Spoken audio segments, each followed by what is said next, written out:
Have you ever wondered whether you can understand someone without asking them 100 personal questions about who they really are? People tell us who they are constantly, but their everyday behavior often communicates something much more revealing than their words. The interesting part is that personality rarely appears dramatically. It quietly shows itself through tiny, repeated choices throughout ordinary moments. So today, let's explore 7 everyday habits that can offer surprisingly useful clues about someone's personality and emotional patterns. But remember one important thing before we begin. A single behavior never defines an entire person or their character. Context matters, circumstances matter, and everyone behaves differently when they're tired, stressed, uncomfortable, or dealing with something difficult. We're looking for patterns repeated over time, because repeated behavior usually tells us considerably more than one isolated moment. Let's begin with something incredibly simple that many people overlook: watching how someone treats people they don't actually need. Habit 1. How they treat people who cannot benefit them. Imagine you're sitting inside a busy cafe, and someone from your group suddenly starts interacting with the server. Does their tone remain respectful? Or does their personality suddenly change because they believe this person has less social power? Pay attention to whether they say thank you, listen patiently, and recognize the other person's effort without expecting special treatment. Someone who consistently shows basic respect without needing anything in return may be demonstrating genuine consideration rather than social performance. Of course, everyone has bad days, and one impatient interaction doesn't automatically make somebody selfish, cruel, or disrespectful. The useful clue appears when the same pattern happens repeatedly, especially when there is absolutely nothing to gain. Watch how someone behaves around cleaners, delivery workers, receptionists, assistants, cashiers, and strangers they probably won't meet again. Do they speak to these people like human beings, or only become polite when someone important enters the room? That difference can reveal whether their kindness is rooted in personal values, or simply influenced by social consequences. People sometimes perform politeness when they're being observed, because approval can become more important than genuine consideration. But authentic respect tends to remain relatively consistent, even when nobody is impressed by the behavior. The quietest moments can therefore become surprisingly informative windows into someone's values, empathy, patience, and sense of entitlement. Next time you're observing someone, don't focus only on how charmingly they speak to you personally. Instead, notice how their behavior changes when they're interacting with someone who has nothing useful to offer them. That contrast can tell you far more than a perfectly rehearsed introduction ever could. Habit 2. How they react when you say no. Now imagine telling someone, "No, I can't do that today," and then quietly watching what happens next. A healthy response doesn't require complete agreement. It simply respects the fact that your decision belongs to you. Someone might feel disappointed, but disappointment and disrespect are two very different emotional responses. They may say, "That's okay, I understand," even though they secretly hoped you would accept their request. That ability to tolerate disappointment without punishing another person can reveal something important about emotional regulation. But sometimes a simple refusal triggers guilt, pressure, sarcasm, anger, or repeated attempts to make you change your decision.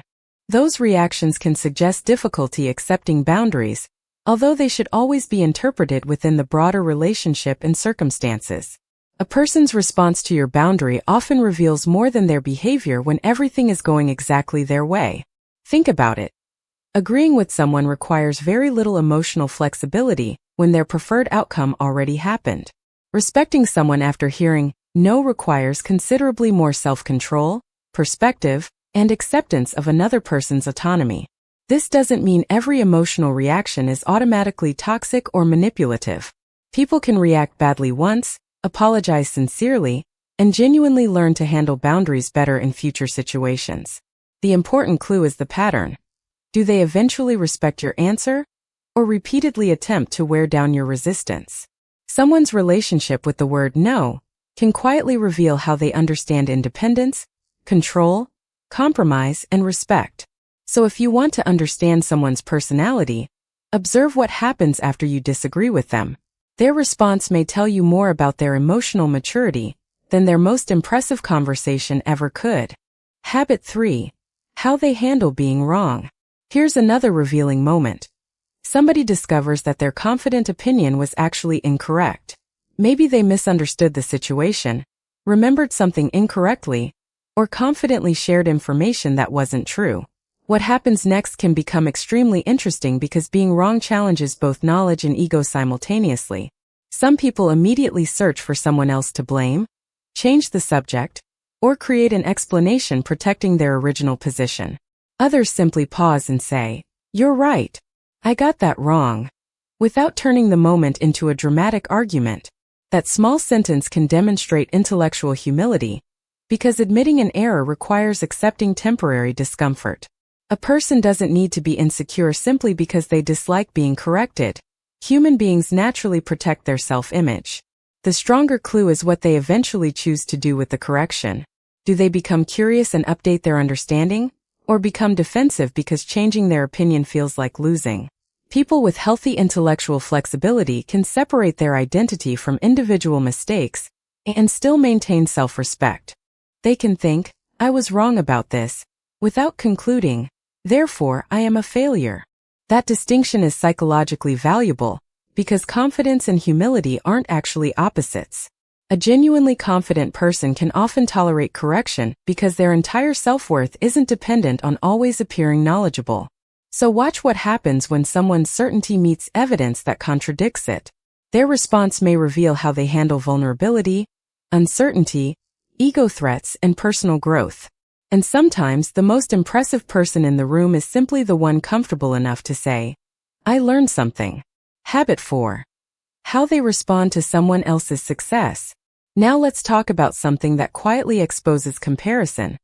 Watching another person receive the opportunity they wanted.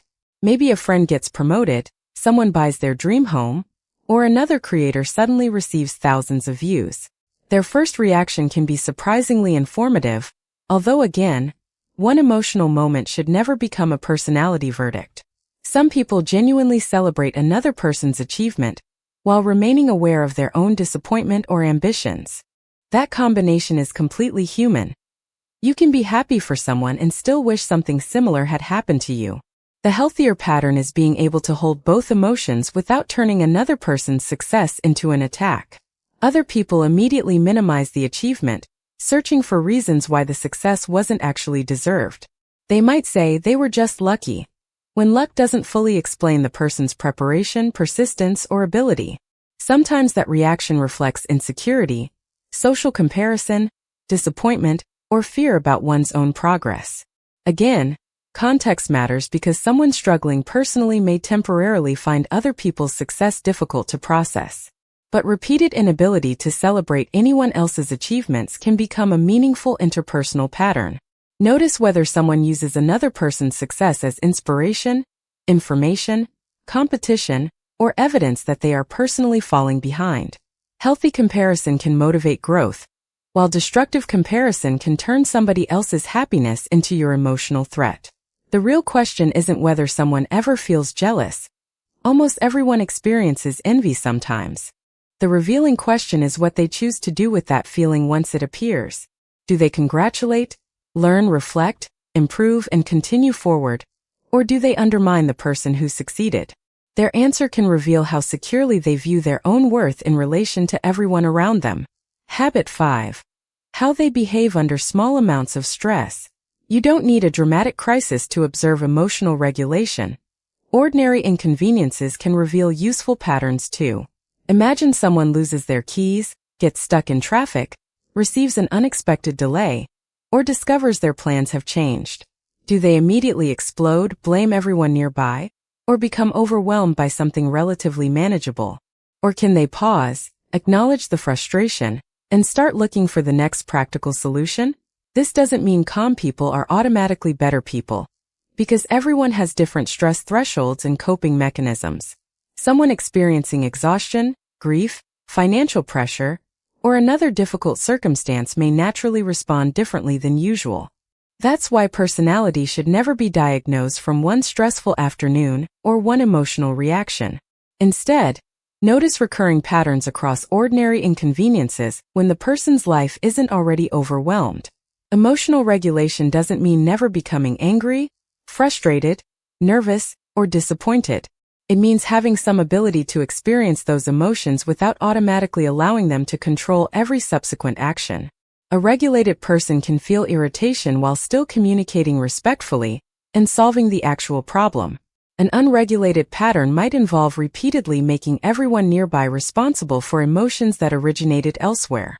Small stressors are useful because they remove some of the social polish people naturally maintain during formal interactions. You may suddenly see their default reactions: patience, blame, flexibility, avoidance, humor, aggression, problem-solving, or withdrawal. None of these responses alone define someone, but repeated patterns can reveal how they normally manage emotional pressure. And that information can be much more useful than simply asking someone, "Are you good at handling stress?" Habit 6. Whether their actions match their words. This might be one of the simplest personality clues of all. Watch whether someone's behavior repeatedly matches what they promise.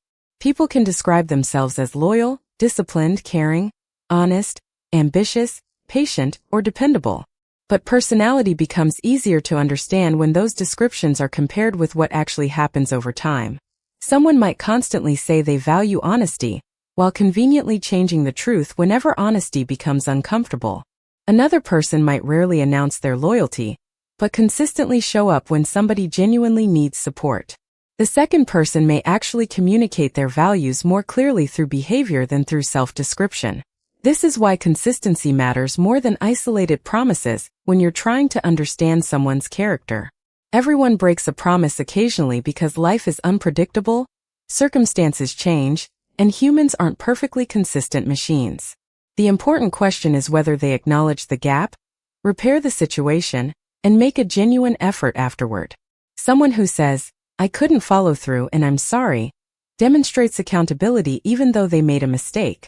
Someone who repeatedly makes impressive promises and disappears when action becomes necessary creates a very different behavioral pattern.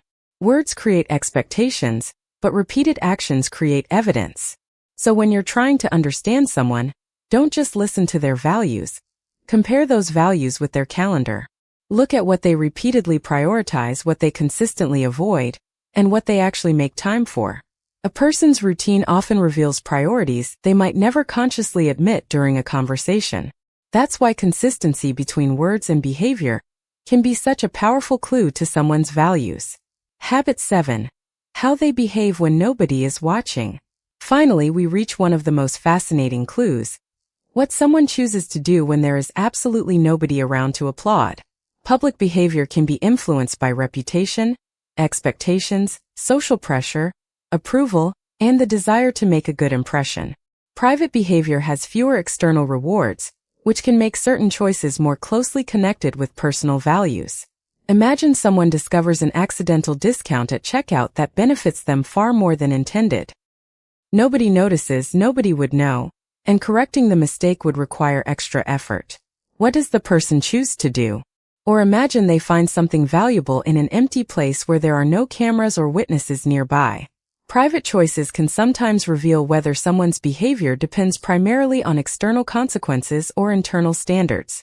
But even here, we should avoid simplistic judgments because morality is complicated, and circumstances can dramatically influence decisions. Someone struggling financially might make a different choice than someone experiencing complete financial security. The useful clue is not one isolated decision. It's the repeated pattern of behavior when recognition and rewards disappear. Does the person still keep promises, show consideration, respect boundaries, and follow their principles when nobody can reward them? Intrinsic motivation becomes particularly interesting because the behavior continues even when external praise is removed. That doesn't make someone perfect, of course, because every human being has contradictions and moments they aren't proud of. It simply gives you another piece of evidence about what seems to matter to them internally. Sometimes character is easiest to notice in moments that seem completely insignificant. The decision nobody sees may tell you something the carefully prepared public image never could. Now let's put everything together. Because personality isn't revealed by one magical behavior or psychological shortcut. Look at how someone treats people without social power, responds to boundaries, handles mistakes, and reacts to another person's success. Then observe their behavior under everyday stress, compare their promises with their actions, and notice what happens privately.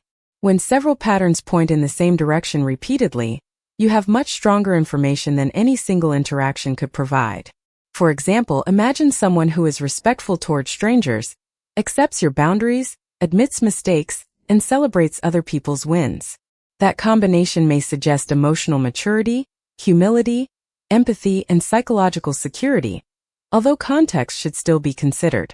Now imagine someone who repeatedly humiliates service workers, ignores boundaries, refuses accountability, and constantly undermines other people's achievements. That combination raises very different concerns about entitlement, emotional regulation, respect, and interpersonal reliability. Notice the word repeatedly, because psychology becomes much less reliable when we turn isolated moments into permanent labels. People are complicated, and behavior can change as circumstances, relationships, environments, and self-awareness change. Someone can behave poorly today and still become a much healthier person through reflection, accountability, and consistent behavioral change. Likewise, someone can appear wonderful during a short interaction while hiding patterns that only become visible over time. That's why time is such an underrated tool when you're trying to understand another human being. You don't necessarily need to interrogate someone about their entire childhood or personality to understand how they generally operate. You can simply observe patterns across different situations and notice whether their behavior remains reasonably consistent. The goal isn't to become suspicious of everyone around you or turn ordinary interactions into psychological investigations. The goal is simply to become better at noticing behavior without allowing charm, appearance, confidence, or first impressions to decide everything. A charming person can still behave poorly, and a quiet person can possess remarkable empathy, integrity, and emotional strength. Confidence doesn't automatically equal competence. Kindness doesn't automatically equal weakness, and emotional expression doesn't automatically equal instability. Avoid putting people into rigid psychological boxes because human personality exists on continua rather than simple categories. Instead, think in terms of clues, tendencies, probabilities, and patterns that become clearer as you spend more time with someone. And perhaps most importantly, apply the same observation to yourself. How do you react when someone tells you no, corrects you, succeeds before you, or makes a mistake around you? How do you behave toward people who cannot improve your status, increase your income, or give you anything useful? Do your private choices resemble the values you publicly claim to have, especially when nobody is there to praise you? Those questions can sometimes teach us more about ourselves than endlessly analyzing everyone else's behavior. Because understanding personality isn't about becoming better at judging people. It's about becoming better at understanding patterns. And once you understand patterns without rushing into judgment, you can choose relationships with greater awareness, patience, and emotional intelligence. So remember, don't judge someone by their best performance. Observe their repeated choices, especially when circumstances give them nothing to prove. Stop chasing motivation. Start understanding your mind. Subscribe to Inner Violet and learn how to think, not just react.